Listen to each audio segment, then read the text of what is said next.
Halo sahamania, hari ini kita akan membahas saingan daripada GIA atau Garuda Indonesia. Perusahaan satu ini asalnya dari Malaysia sih. Kita tahu sendiri bahwa salah satu penerbangan yang lumayan terkenal dari Malaysia yang memiliki jalur yang cukup banyak, yakni adalah AirAsia.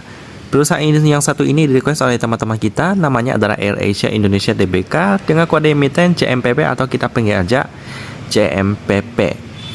Ya, bisnis penerbangan ini memang kompetitornya nggak sebanyak dengan industri-industri lainnya seperti batu bara, energi. Karena kalau sektor energi itu memang cuannya lebih gampang karena dibutuhkan oleh orang banyak. Tapi kalau sektor penerbangan ini memang pemainnya lebih sedikit. Karena sektor yang satu ini memang biayanya ya bisa dibilang ya sama-sama mahal sih, tapi nggak semua orang bisa affordable pelayanan yang dimiliki oleh industri penerbangan. Tapi tetap aja selalu ada aja celah bisnis yang dapat ditekuni, dan inilah yang ditekuni oleh perusahaan satu ini, CMPP juga. Kita akan membahasnya dari beritanya terlebih dahulu. Beritanya sih oke-oke aja, banyak sekali pencapaian yang didapat. Tapi keuangan daripada CMPP ini malahan lebih buruk daripada GIA, lebih buruk daripada Garuda Indonesia ya. Dari 2019 masih rugi terus kalau kita lihat di sini. Bahkan tahun ini pun masih rugi dia. Memang nggak ada backingan yang kuat sehingga keuangan daripada perusahaan satu ini nggak terlalu diperhatikan ya. Kita bahas dulu sejarah daripada perusahaan penerbangan yang satu ini. Di mana PT AirAsia Indonesia Tbk, kode itu kodenya masih AAID, secara resmi menjadi perusahaan induk dari PT Indonesia AirAsia IAA pada 2009 Desember 2017. Ya, dulunya mereka dikenal sebagai PT Rimau Multi Putra Pratama Tbk atau RMPP ya, lebih jauh lagi kodenya ya. Adalah perusahaan terbuka yang terdaftar di Bursa Efek Indonesia. Perubahan nama dari RMPP menjadi AAID telah disetujui oleh Kementerian Hukum dan Hak Asasi Manusia Republik Indonesia.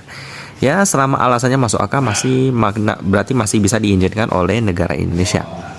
Bergerak pada bidang usaha penerbangan komersial berjadwal. Sebagai perusahaan jasa penerbangan, memiliki satu kantor pusat dan mengoperasikan 16 kantor pelayanan dan penjualan yang tersebar di 12 kota besar di Indonesia. Senantiasa berkomitmen untuk memberikan pelayanan memuaskan kepada seluruh pelanggan dan para mitranya. Pastinya dong ya. Dan inilah struktur grup perusahaannya. Lalu tentang mereka sudah tidak asing lagi di Asia dan kawasan ASEAN sebagai maskapai bertarif rendah terbaik, menghubungkan pengunjung dan destinasi melalui 293 rute. 90 diantaranya dikategorikan sebagai rute unik, rute-rute yang hanya dioperasikan oleh AirAsia Group. Mantap banget ya. Tahun 2017 juga mencangkup AirAsia Group Berhad, kelompok maskapai gabungan dari Malaysia, Indonesia, Philippines, Thailand, lalu India, dan Jepang, menguatkan posisinya sebagai pemimpin industri penerbangan melalui dua tonggak sejarah, yakni menerbangkan 435 juta penumpang dan melipat gandakan armadanya dari 2 pesawat di tahun 2001 menjadi 205 pesawat di akhir 2017, meningkat 100 kali lipat hanya dalam waktu 16 tahun. Ya, mereka memang bermula dari modal 2 pesawat udara yang melayani 6 rute di Malaysia pada bulan Januari 2002. 16 tahun kemudian melangit menjadi sebuah maskapai yang melayani lebih dari 119 destinasi di 21 negara. Memiliki lebih dari 20.000 orang karyawan dengan kapitalisasi pasar senilai lebih dari 14,6 miliar ringgit atau sekitar 52 triliun rupiah. Sebagai maskapai tunggal yang truly ASEAN, AirAsia menjangkau 3,3 miliar orang melalui 23 hub di 6 negara: Kuala Lumpur, Kota Kinabalu, Kuching, Penang, Johor Bahru, dan Langkawi di Malaysia. Lalu ada banyak banget di sini ya: Bangkok, Phuket, Chiang Mai, Krabi, Utapao atau Pattaya, dan Hat Yai di Thailand. Lalu ada Jakarta, Bali, Medan, dan Surabaya di Indonesia. Lalu ada juga Manila, Kalibo, dan Cebu di Filipina. Lalu Bengaluru, Delhi, dan Kolkata di India, sampai Nagoya di Jepang. Petualangan kami untuk merakyatkan perjalanan udara berawal dari Tun Air SDN BHD ya, didirikan pada tahun 2001 oleh Tan Sri Tony Fernandes. Lalu ada Dato Pahamin Abrajab, Dato Kamarudin Meranun, dan Dato Aziz Bakar, mengambil alih maskapai AirAsia yang saat itu terbelit hutang dari Hikom Holdings Berhad dengan harga simbolis sebesar Rp1 setara dengan Rp3.500. Tun Air dengan cepat melunaskan hutang, melakukan rebranding dan meluncurkan ulang AirAsia sebagai maskapai bertarif rendah.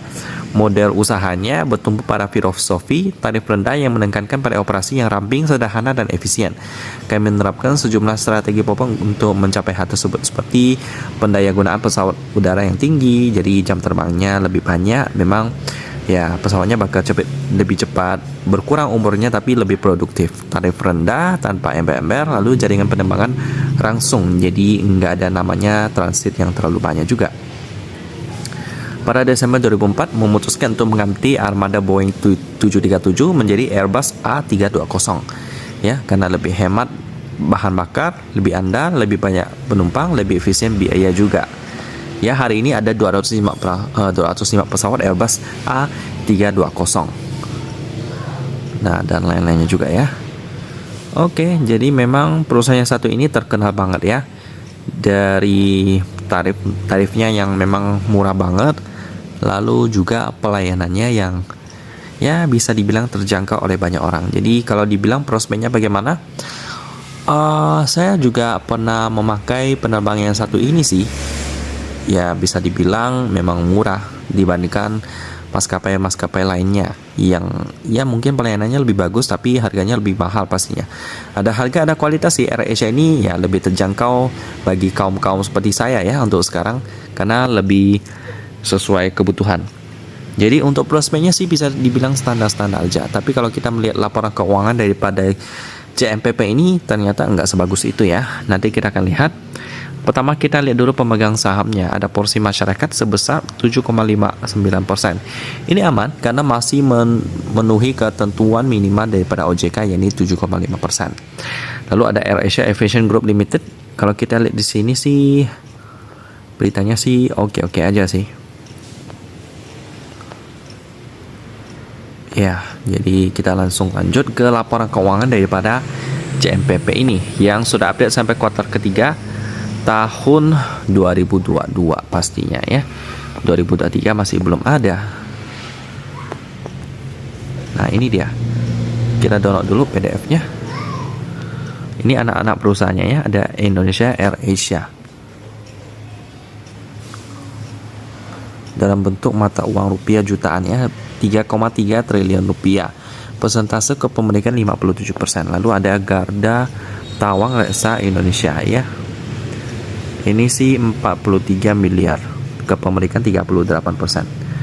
Oke, lalu untuk mata uang pelaporannya dalam bentuk rupiah, pembulatan satuan. Jadi kita nggak perlu kali-kali lagi, langsung masuk ke laba rugi untuk identitas induk sebesar minus 1,4 triliun.